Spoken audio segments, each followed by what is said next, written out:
सभी साथियों को राम राम नमस्कार। उम्मीद करता हूं आप सभी की तैयारी काफी बढ़िया हो चुकी होगी सीआईएसएफ हेड कांस्टेबल मिनिस्ट्रियल की, क्योंकि कल से आपका एग्जामिनेशन स्टार्ट होने वाला है। 30 और 31 अक्टूबर को आपका एग्जामिनेशन होगा। तो आप सभी को पता है, अब इससे पहले बहुत सारे कैंडिडेट के कमेंट और मैसेज आ रहे हैं कि सर इसके डॉक्यूमेंट्स के बारे में एक बार बता दें कि इसके लिए कौन कौन से डॉक्यूमेंट्स लेके जाने, साथ ही में इसमें नेगेटिव मार्किंग रहेगी या नहीं रहेगी, एग्जाम से रिलेटेड कुछ चीजें बता दीजिए कि पहले एग्जाम से पहले कौन सी चीजें ध्यान में रखनी है। तो इसी के बारे में ये वीडियो रहने वाली है। आपको ये क्लियर हो जाएगा कि कौन कौन से डॉक्यूमेंट्स आपको लेके जाने हैं, नेगेटिव मार्किंग है या नहीं, और किन बातों का आपको एग्जाम के टाइम पे ध्यान रखना है। तो वीडियो काफी इंफॉर्मेटिव रहेगी, वीडियो को लास्ट तक जरूर देखें। वीडियो पसंद आए तो वीडियो को लाइक शेयर करके चैनल को सब्सक्राइब कर लें और बेल आइकन पे प्रेस कर लें, ताकि फ्यूचर में आने वाले अपडेट के नोटिफिकेशन भी आपको सबसे पहले मिलते रहें। तो सबसे पहले बात कर लेते हैं उन सभी जरूरी डॉक्यूमेंट्स की जो कि आपको एग्जामिनेशन के टाइम पे लेके जाने हैं। तो यहाँ पे आप सभी देखेंगे, जब आपने अपना एडमिट कार्ड डाउनलोड किया होगा तो आप सभी को यहाँ पे इंस्ट्रक्शन दे रखे हैं, जिसमें बोला हुआ है कि परीक्षा केंद्र के लिए यहाँ पे इंस्ट्रक्शन में देखेंगे निम्नलिखित चीजें अनिवार्य रूप से लानी है। तो आपको ये चीजें यहाँ पे लेके जानी है। ये 4 पॉइंट आप सभी को दे रखे हैं, जिसमें आप सभी को बोला हुआ है कि 2 कलर पासपोर्ट साइज फोटोग्राफ आपको लेके जाने हैं। अब बच्चों को इसमें एक कंफ्यूजन रहता है कि सर जो फॉर्म भरा था वो वाली लेके जानी है या रिसेंट पासपोर्ट साइज फोटो लेके जानी है। तो अगर आपके पास वो पुरानी है तब भी चलेगी, अगर आपके पास रिसेंट पासपोर्ट साइज फोटो है तो भी चलेगी। तो आप या रिसेंट वाली ले जाएं या फॉर्म वाली है वो भी लेके जा सकते हैं। दोनों में से कोई भी है आप ले के चले जाइए, कोई दिक्कत नहीं है। अगर रिसेंट वाली है तो ज्यादा बढ़िया आपके लिए रहेगा। साथ ही में यहाँ पे फिर बात आती है कि आपका जो एडमिट कार्ड रहेगा इसकी 2 कॉपी आप सभी को लेके जानी है। जो पेज 1 है जिसपे पूरी मेन चीजें दी हुई हैं, बाकी के पेज इंस्ट्रक्शन वाली दे रखे हैं, लेकिन आपका जो पेज 1 है उस पर पूरा आपकी डिटेल्स दे रखी है। तो इसकी 2 कॉपी आपको लेके जानी है।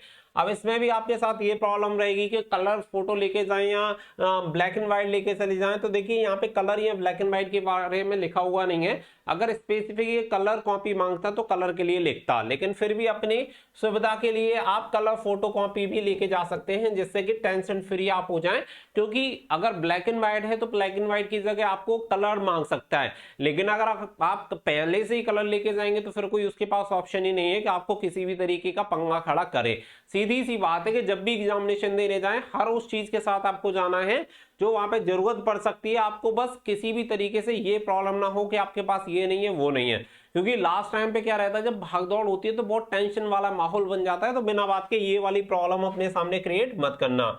इसके अलावा बोला हुआ है मूल पहचान पत्र, जैसा कि नीचे निर्देश में बताया गया है। तो एक ओरिजिनल फोटो आईडी प्रूफ आप सभी को अपने साथ लेके जाना है, जैसे कि पैन कार्ड, आधार कार्ड, वोटर आईडी या कोई भी गवर्नमेंट वाला आईडी प्रूफ आपके पास है तो आप लेके जा सकते हैं, उससे काम आपका हो जाएगा।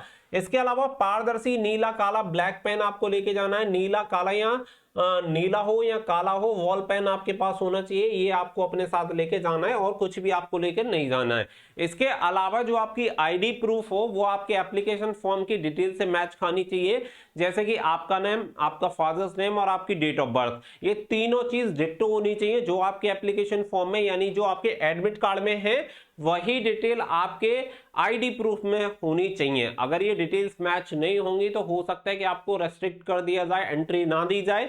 तो इसलिए अपने साथ वही आईडी प्रूफ आपको कैरी करना है जो कि आपके एडमिट कार्ड से मैच करती हो, जिसकी डिटेल। अब ये तो बात हो गई कि यहाँ पे कौन कौन से डॉक्यूमेंट्स आपको लेके जाने हैं। इसके अलावा किसी अदर डॉक्यूमेंट्स की आपको जरूरत नहीं है। इसके अलावा अगर आपके साथ कोई अलग एक्सेप्शन केस है जिसमें कुछ पंगा हो रखा है तो आप उस केसेस में 2 आईडीज अपने साथ कैरी करें, जिससे कि आपको दिक्कत ना हो। और अगर आपका फिजिकल कंप्लीट हो चुका है तो लास्ट वाला एप्लीकेशन फॉर्म आप लेके जा सकते हैं। जैसे कि मान के चलो कि अगर आपके एडमिट कार्ड में कोई गलत डिटेल आ गई है, यानी कि अगर आपने एप्लीकेशन फॉर्म में तो अपनी जो डिटेल है वो सही फिल की थी, लेकिन आपके यहाँ पे एडमिट कार्ड में गलत प्रिंट होके आई है, तो आपको क्या करना है कि अपना जो एप्लीकेशन फॉर्म है वो अपने साथ कैरी करना है, जिससे कि आप वहां पे ये दिखा पाए कि हमने तो फॉर्म भरते टाइम पूरी डिटेल एकदम सही भरी थी, लेकिन इस एडमिट कार्ड में ही गलत आई है, जिससे कि आपको वहां पे एग्जाम देने दिया जाएगा और आपको कोई प्रॉब्लम नहीं होगी। अब इसके बाद जो बात आती है, फिर यहाँ पे काफी सारे बच्चे एक चीज पूछ रहे थे कि इसमें नेगेटिव मार्किंग है या नहीं। तो देखो, नेगेटिव मार्किंग के बारे में कहीं पे कोई भी चीज अभी तक नहीं बोली है, तो यहाँ पे नेगेटिव मार्किंग तो आपकी नहीं है। है। बट आपको क्या करना है कि एग्जाम टाइम पे जब आपका सीबीटी एग्जाम है, आप सभी को पता है, तो जब भी आपका एग्जाम स्टार्ट होगा तो इससे पहले 15 मिनट आपको इंस्ट्रक्शन के लिए दी जाएंगी, या 10 मिनट हो सकता है 10 मिनट दी जाए। तो जो इंस्ट्रक्शन आप सभी को दे रखे हो स्क्रीन पे, वो इंस्ट्रक्शन आप सभी को केयरफुली रीड आउट कर लेने हैं, ताकि आप सभी को ये क्लियर हो जाए कि नेगेटिव मार्किंग है या नहीं। तो पेपर स्टार्ट करने से पहले ये चीज आपको अपने दिमाग में रखनी है और इस पॉइंट को आपको बिल्कुल उससे क्लियर करके रखना है। इसके अलावा देखिए, अगर हम बात करें तो एग्जामिनेशन टाइम पे बहुत सारे बच्चों को अब ये है कि पहले कौन से सब्जेक्ट का सॉल्व करें।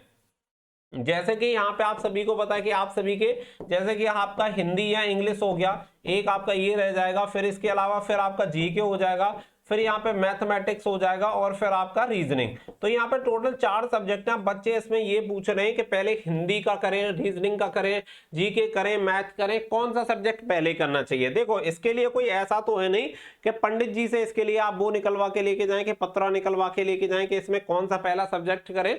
तो इसकी तो कोई आवश्यकता है नहीं। सीधी सी बात ये होती है कि इस सब्जेक्ट में जो भी आपको लग रहा है कि आपका बढ़िया है, स्ट्रॉन्ग सब्जेक्ट है, आप उस पर काम करिए।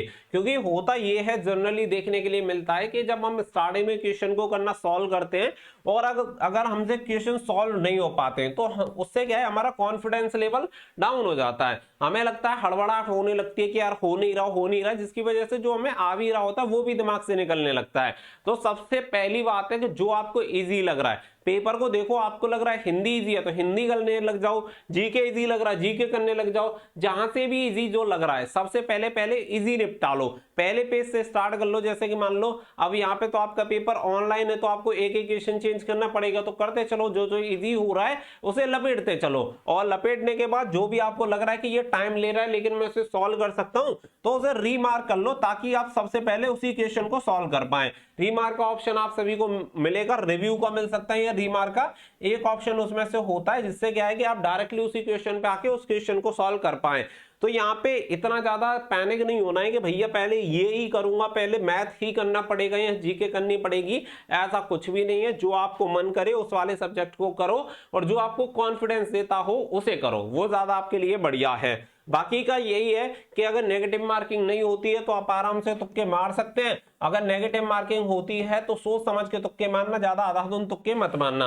वैसे तो नेगेटिव मार्किंग है नहीं, लेकिन फिर भी मैं आपको इसलिए बोल रहा हूं कि पता चला कि भाई एग्जाम के टाइम पे नेगेटिव मार्किंग ऐड कर दी, और मैं आपको बोल दूं कि नेगेटिव मार्किंग है ही नहीं, अभी तक तो नहीं है, लेकिन एग्जाम में हो तो। इसीलिए पहले इंस्ट्रक्शन को पढ़ना, उसके बाद जब 100% वहां क्लियर हो जाए कि वहां पे भी नेगेटिव मार्किंग नहीं है, तो जितना मर्जी करे तुक्के मार देना, कोई दिक्कत नहीं है। बाकी का अपने दिमाग में ये नहीं रखना है कि मेरिट कितनी जाएगी, होगा नहीं होगा। देखो, अंडर प्रेशर आ जाओगे तो गलतियां करोगे, सीधी सी बात है।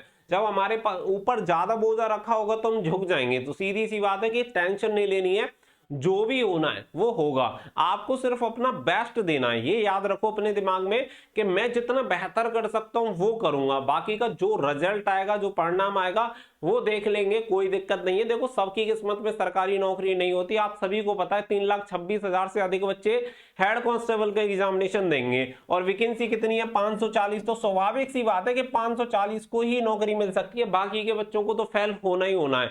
जब हमें ये सच्चाई पता है तो फिर किस बात का रोना, अपना मेहनत करो कि हम 540 में आ पाए, बाकी तो फिर फेल होना ही होना है। तो ये फेल वाला क्लॉज अपने दिमाग से निकालो, 540 पे फोकस करो और अपना बेस्ट दो, बाकी का जो भी हो उसे फेस करने के लिए तैयार रहो, कोई दिक्कत नहीं है। साथ ही में जब भी एग्जाम देके आओ, जब आपको लगे कि भाई हाँ बढ़िया पेपर हुआ है, आपको खुद पे कॉन्फिडेंस आ रहा हो, तो सारी चीजें छोड़ के टाइपिंग में लग जाना, क्योंकि रिजल्ट आने के बाद टाइपिंग के लिए ज्यादा समय मिलेगा नहीं। पता चला नंबर तो लेके आ गए 90, लेकिन यहाँ पे टाइपिंग की ABCD ढूंढने में लगे हुए हो तो कोई फायदा नहीं होगा। 90 ले आना या 95 लेके आ जाना, नौकरी तो मिलने वाली है नहीं। तो सीधी सी बात है कि पेपर अच्छा होता है तो आते ही टाइपिंग में लग जाना, और अभी फिलहाल अपने दिमाग में सिर्फ पॉजिटिव थॉट्स लाओ और उसके साथ पेपर देने जाओ। बाकी का आप सभी को हमारी तरफ से वेरी बेस्ट ऑफ लक। उम्मीद करता हूं सभी भाई बहन बहुत बढ़िया स्कोर करेंगे, और जो आपका वर्दी का सपना है आज नहीं तो कल, अगर आप मेहनत कर रहे हैं तो जरूर से पूरा होगा। उम्मीद करता हूं कि जो चीजें आप पूछ रहे थे वो इस वीडियो में क्लियर हो गई होंगी। नॉर्मली जनरली चीजें कोई बहुत बड़ी चीज नहीं है। आप सभी को कमेंट करके ये जरूर बताना है कि आपका सेंटर कहां पे गया है। मैं लाइव रिव्यू आप सभी को दे दूंगा कि कैसा पेपर आ रहा है, क्या आ रहा है, वो सारी चीजें भी आपको टाइम टू टाइम पता चलती रहेंगी। तो मिलेंगे नेक्स्ट वीडियो में, फिलहाल के लिए बस इतना ही। So thank you for watching.